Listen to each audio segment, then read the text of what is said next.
Bismillah ar-Rahman ar-Rahim. In Surah Al-Mu'minun verse 61, Allah says, Ulaika yusari'una fil khayrati wa hum laha sabiqun. And the translation for this is that it is those who hasten to good deeds and they outstrip others in doing so.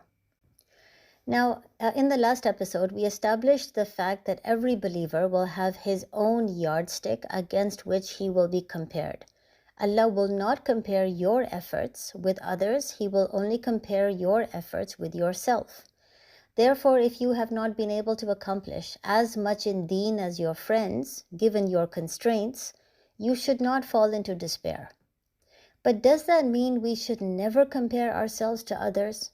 We should never pay attention to the kind of jihad that other people are doing and instead just focus on ourselves?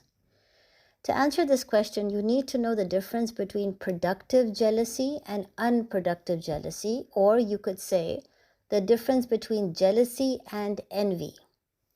As humans, we have been created with a very intellectual mind that encourages us to set high goals for ourselves.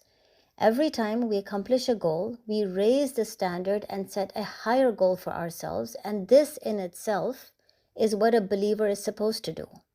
Instead of just remaining static, he should try and use his resources and his intellect to progress in both Deen and Dunya.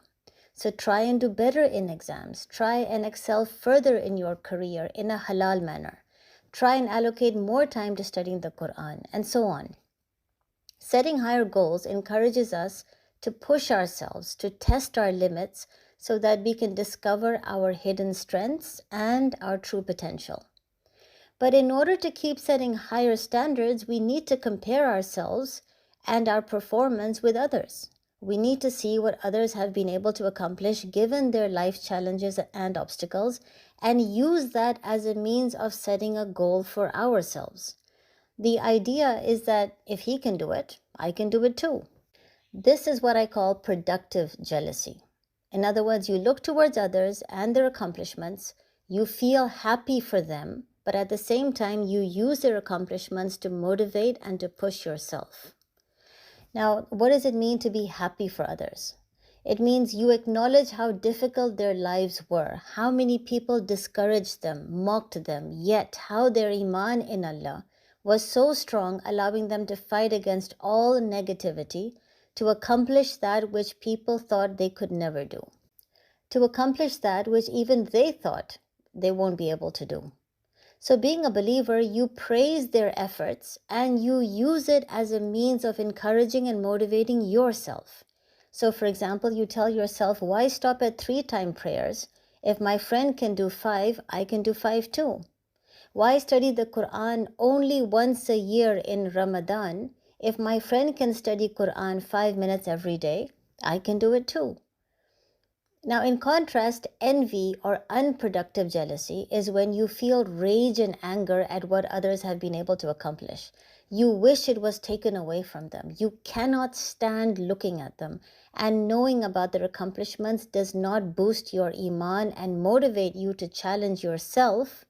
Instead, it decreases your iman because you get angry at Allah. You start questioning Allah, Allah, why did you give it to this person and not me?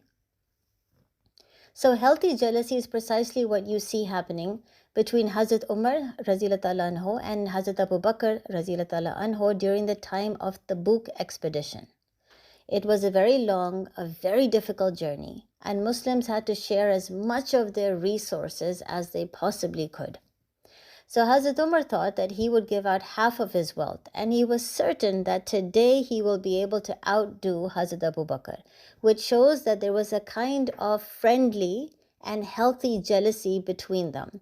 He used to look up to Hazrat Abu Bakr and how great he was in giving out in sadaqah, and so he was using the performance of Hazrat Abu Bakr as a benchmark, as a goal for himself, that I need to do as much as Hazrat Abu Bakr does. And so he was really happy that this time I'm going to give out half of all my wealth and I will be able to outdo Hazrat Abu Bakr. And in the end, he realized that Hazrat Abu Bakr had decided to give out his entire wealth. So in admiration, in love and respect for Hazrat Abu Bakr, Hazrat Umar said, by Allah, I will never do better than Abu Bakr. It wasn't hatred or anger or jealousy which was unproductive. It was purely out of admiration, love and respect. This is what this verse is telling us. Race towards all that is good. And race implies competition, struggle, try to outdo each other, but it's a race in which each believer values and loves the others and uses their accomplishments to set a higher goal for himself in both Deen and Dunya. That is why Allah says, hasten to do good deeds, run towards good deeds and outstrip others. There should be some race and competition, because it is through that competition you will set higher goals for yourself every single time. Assalamu alaikum.